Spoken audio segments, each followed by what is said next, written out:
They seek him here, they seek him there. Those Frenchies seek him everywhere. Is he in heaven? Is he in hell? That damned elusive Pimpernel.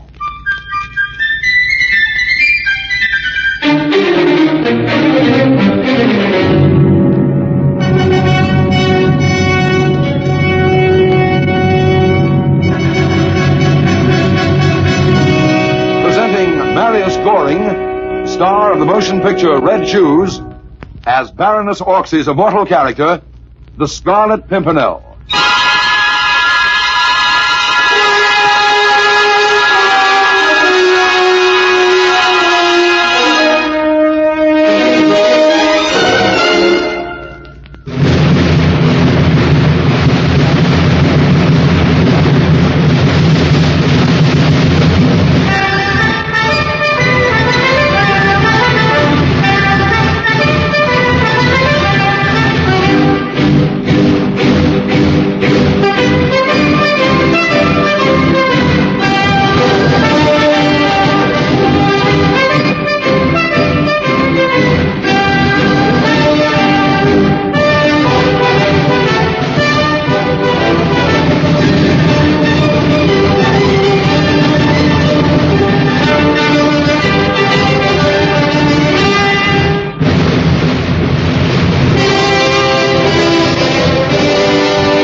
Came suddenly, as it does in Paris.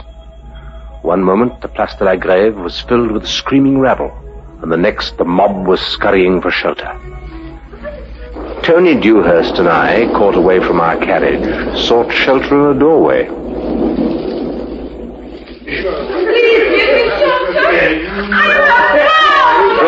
oafs they could do with a thrash. Not now, and not from us, not so openly. And there's room here for her. Well, of course. Oh, Mademoiselle, there's room here for you, miss. Yes,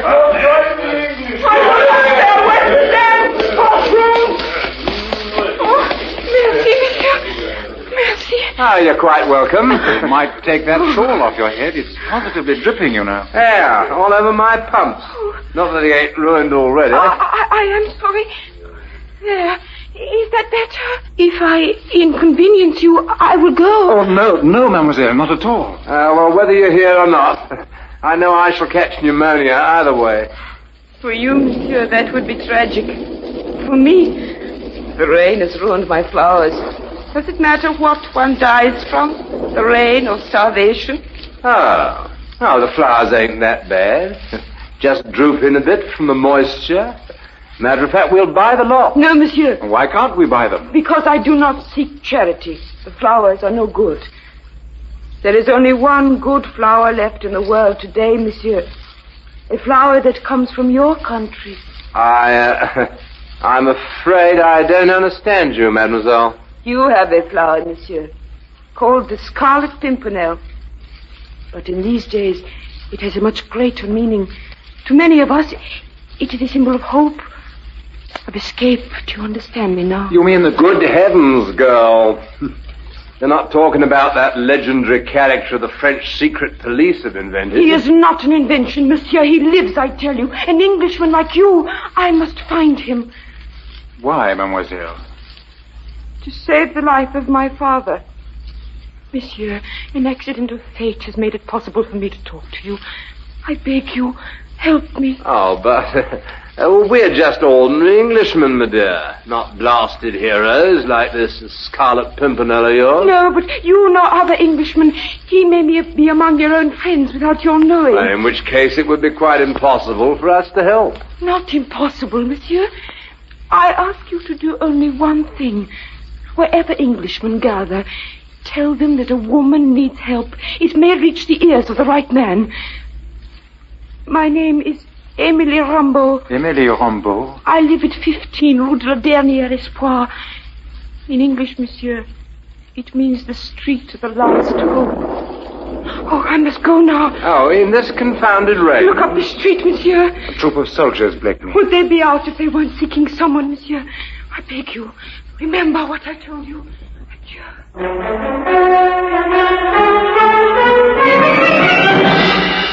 She was gone as suddenly as she appeared, slipping furtively along the side of the buildings as the soldiers who had entered the street fanned out and moved from doorway to doorway, peering into each face.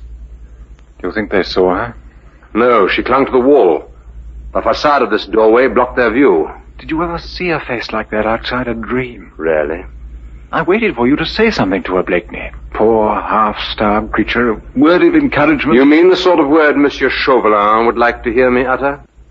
You mean her approach to us was deliberately staged? I didn't say that, but it might have been. Well, that would mean that Chauvelin finally does suspect you. Oh, not at all. But reason it out, Tony. She might approach a dozen Englishmen in a dozen different ways. Then Monsieur Chauvelin would wait, like a cat, for one of them to turn up at 15 Rue de la Dernier Espoir. It would be a clever trap. And Chauvelin is a clever man. But suppose she was telling the truth, Blakeney. Then there's nothing to be concerned about, Tony. The lady left her address. It's a place to send a message. We'll see the lady again, Tony. But not on the street of the last hope.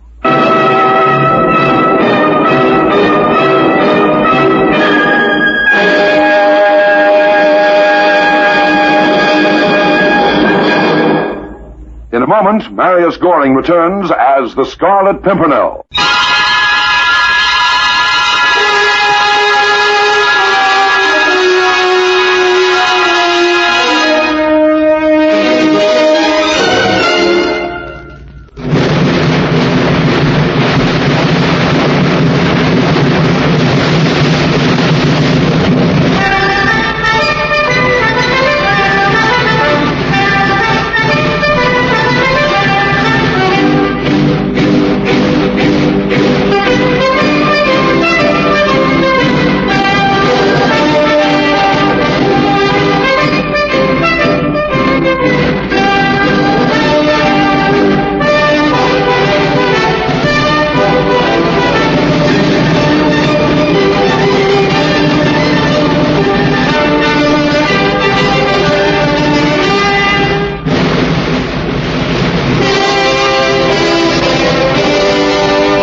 Now, Marius Goring as the Scarlet Pimpernel.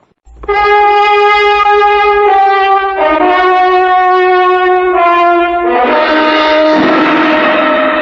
messenger was a street urchin, whose eyes could see nothing but the gold coin clutched in his grimy fist. I selected a rendezvous outside the city on the road to Orleans. It's... Go all right, Emily, Rambo. Don't be alarmed. Are you? Let's say that I'm the man you wanted to see, mademoiselle. Oh, I had heard that you were a strong man, monsieur. You hold me very lightly. I am ashamed that I fainted. I can stand now. Very well. I didn't know you'd come on foot. I do not own a horse, monsieur, or much of anything else. I came the only way I could. I'm sorry. There were reasons. I can understand. I would have walked 1,000 kilometers through a gauntlet of devils. Here's the brandy, but I'm afraid there's no glass for the lady. I don't think she'll mind. Drink quickly, mademoiselle, then tell me your story. Thank you. You can see the road from here. I'd better watch the fields in back while you talk to her. Might be best. Could be patrols about. Low whistle when you want me. Right. Oh, that was most welcome, monsieur. It will serve to warm you. Your father's the one who's in trouble, isn't he? Yes. What sort of trouble? He is on Citizen Chauvelin's list of suspects. And because I am his daughter, I have been watched almost constantly. Has Chauvelin made an open accusation of treason against your father? No, but you know what happens to people once they are on the list. Accusation and arrest are certain in a matter of days, perhaps hours. Even while I'm here, they might be taking him. Please, I assure you, He will be saved. Perhaps I should tell you who he is, monsieur. General Rumbolt. General Rumbolt? But he's... An invalid, monsieur. A man with a useless body, but a man with a mind and a soul. Where is your father now? Where I came from, monsieur? 15 Rue de la Dernière Espoir. Oh, yes. The street of the last hope. We'll make that last hope a good one. Here. Take this gold. But Take it. Buy the best of food tomorrow. See that you and your father are both well fed and ready for a long journey. To where, monsieur? To London and safety. He cannot ride, monsieur. I said everything would be taken care of. Believe me. Perhaps there are some things even you cannot do. Nothing in life is ever certain, mademoiselle, but one can always try. We'll be ready at 10 o'clock tomorrow night. I will call for you at the Street of the Last Hope. Answer!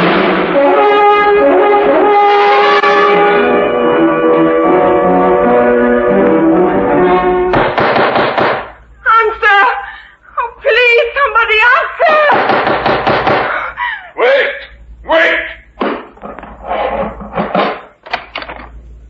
Are you trying to rouse Me in, quickly! Citizeness! Who are you to come breaking into my... Well, Citizeness Rumbolt, what do you want? To trade with you, Citizen Chauvelin, for the life of my father. Indeed? And what do you have to trade? The Scarlet Pimpernel.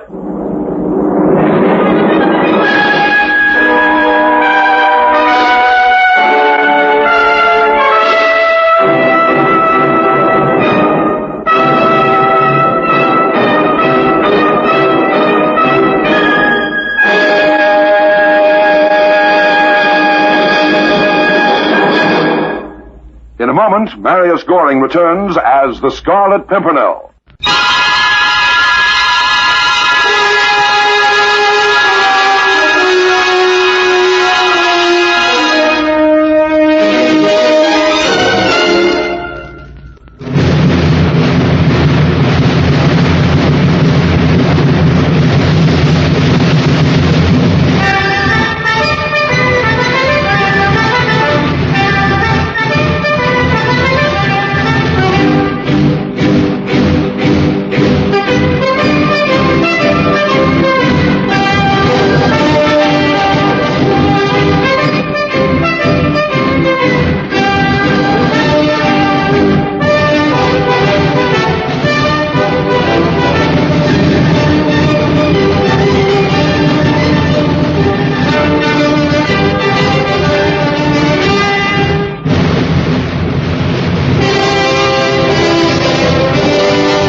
Now, Marius Goring as the Scarlet Pimpernel.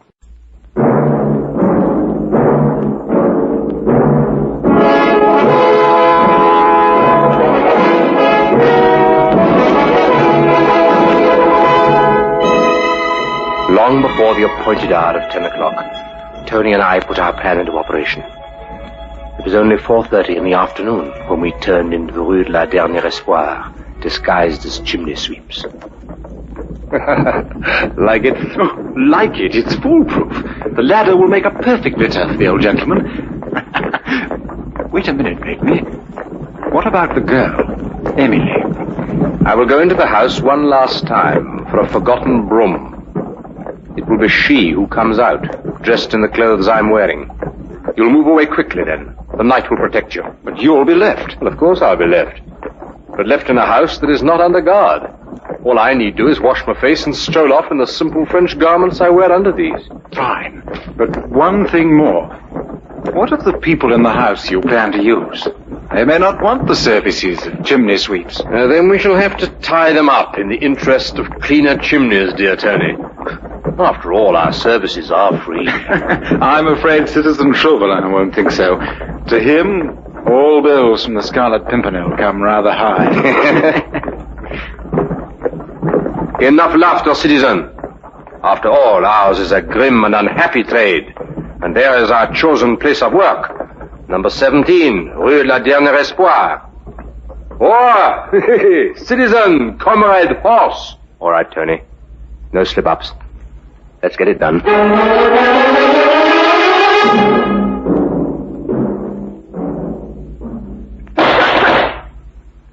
Somebody at the door, Emily. Yes. I know who it is. Is it soldiers? Have I been publicly accused? If it is, I have my gun under my robe. No, Father, there is nothing to fear. You will not be taken. I will tend to it. I am coming!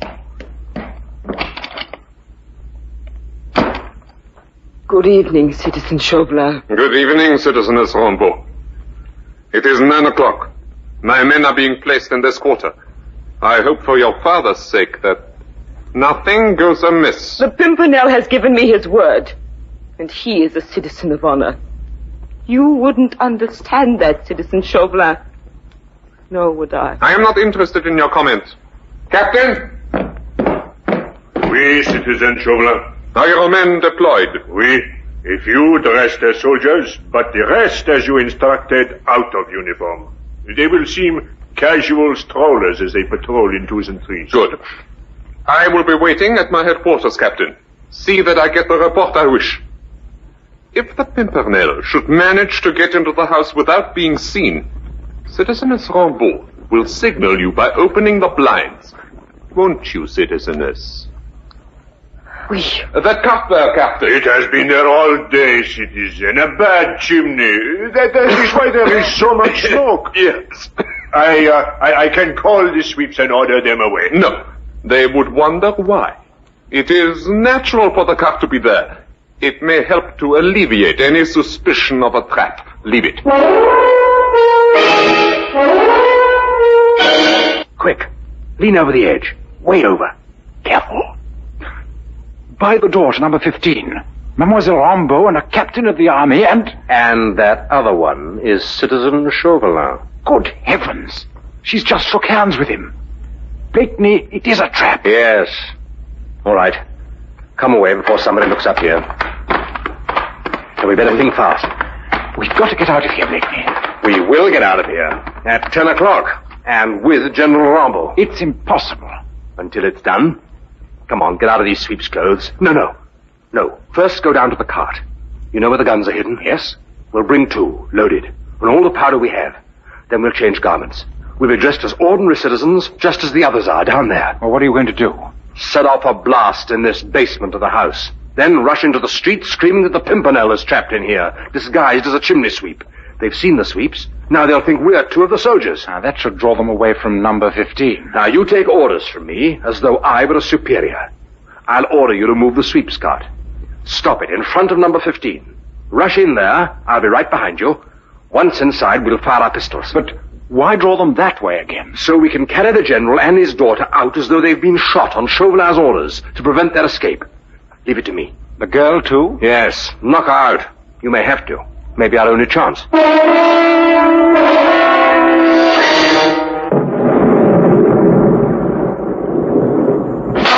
There it goes! Get your men down here, Captain! You order me? By special command of Citizen Chauvelin. Don't let them escape. And you, citizen, move that cart. The cursed Pimpernel must have some need of it. Oui, Commandant. Tony leapt in response to my order. And as I hoped it would, it seemed to convince the captain.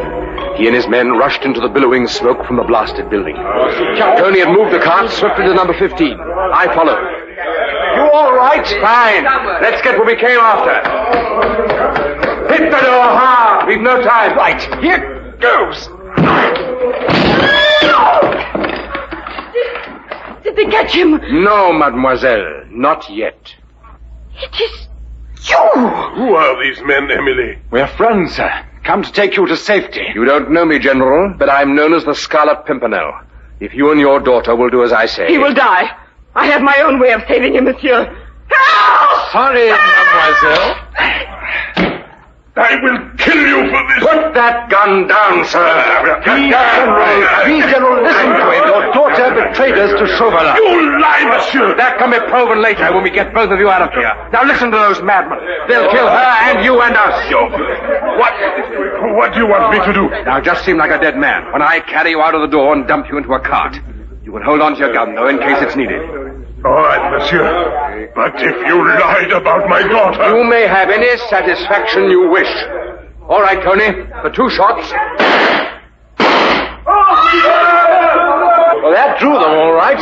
Let's hope we're right about the rest of the plan. Come on, pick it up. Right. And you, come on, over my shoulder. Let's move, Tony. What happened in there?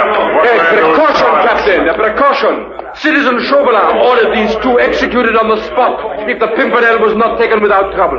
Have your men got him surrounded? There is nothing to surround. That building is empty. Empty? You fool! Did anyone see those chimney sweeps come out? No. Dave, get after him! The roofs, the cellars, everywhere. You let him get away, Captain, and Citizen Chauvelin will send you to join those 2. I would happily pull the trigger myself.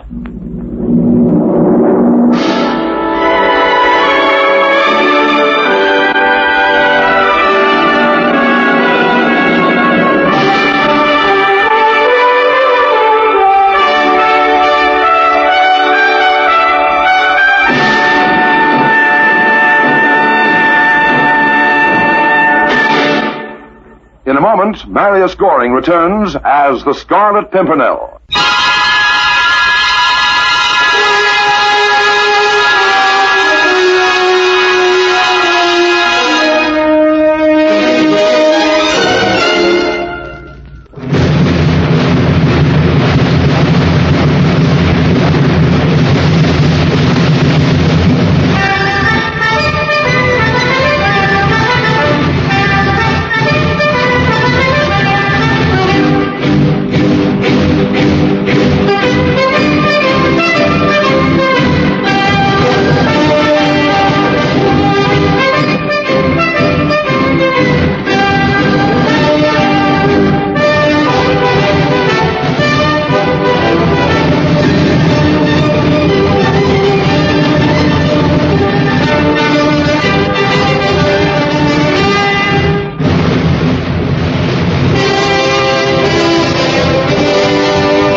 Now, Marius Goring as the Scarlet Pimpernel.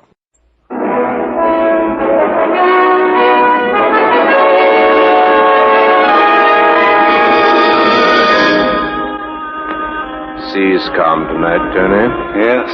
With this moon, we'll soon be seeing Dover. The General all right? Fuchs brought him some food a while ago. He was sleeping. Good. Did he talk to his daughter at all? Yes. Finally. After all, she's his own flesh and blood. Where is she? Why? Why, don't tell me you're going to talk to her. Yes, I am. Where is she? Standing back there, alone near the stern. She... Good heavens, look! She's climbing up onto the...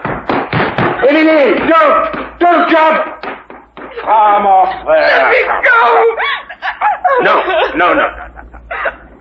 Cry if you wish, but I won't let you go. I betrayed you. I repaid your kindness and bravery. You were trying to save the life of your father, Emily. Believe me, I would not have done such a thing to you to save myself. I know, but I forgive you, Emily.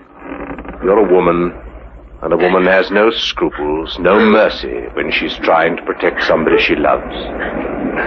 Maybe that's why the world has lasted so long.